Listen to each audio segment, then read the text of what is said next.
శ్రీ రమణ భాషణములు బాగా చదువుకున్న ఒక వ్యక్తి భగవాన్ను ద్వైత అద్వైతములను గురించి అడిగారు.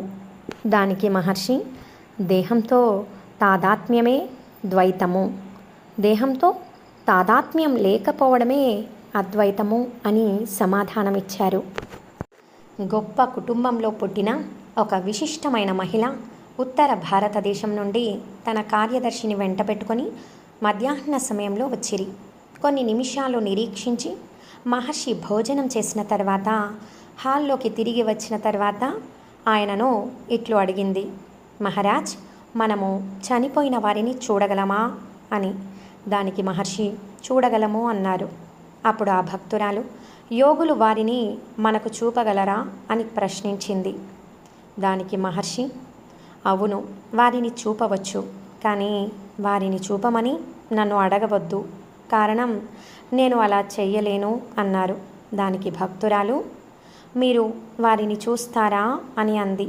దానికి మహర్షి, అవును, కలలో చూస్తాను అన్నారు. దానికి ఆ భక్తురాలు, యోగం ద్వారా మనం లక్ష్యం చేరగలమా అని ప్రశ్నించింది. దానికి మహర్షి చేరగలము అని సమాధానమిచ్చారు. అప్పుడు ఆ భక్తురాలు, యోగం గురించి మీరు వ్రాసి ఉన్నారా? ఆ విషయంలో మీరు వ్రాసిన గ్రంథాలు ఉన్నాయా అని అడిగింది. దానికి మహర్షి ఉన్నాయి అని సమాధానమిచ్చారు.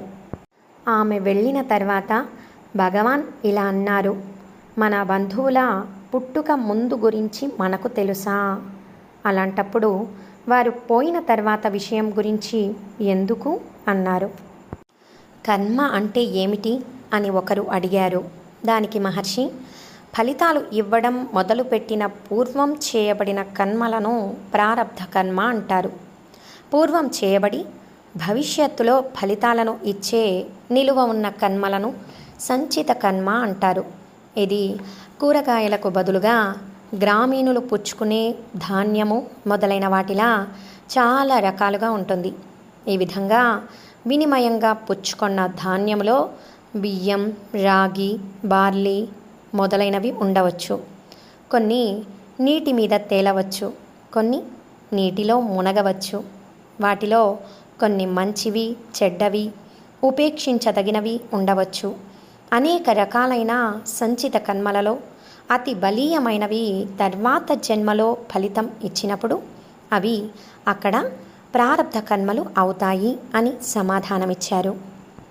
ప్రస్తుత పరిచారకులలో ఒకరు మొదటిసారి భగవాన్ వద్దకు వచ్చినప్పుడు మోక్షమునకు మార్గమేది అని అడగగా, ఇంతకు ముందు చేపట్టిన మార్గమే మోక్షానికి చేరుస్తుంది అని మహర్షి సమాధానమిచ్చారు.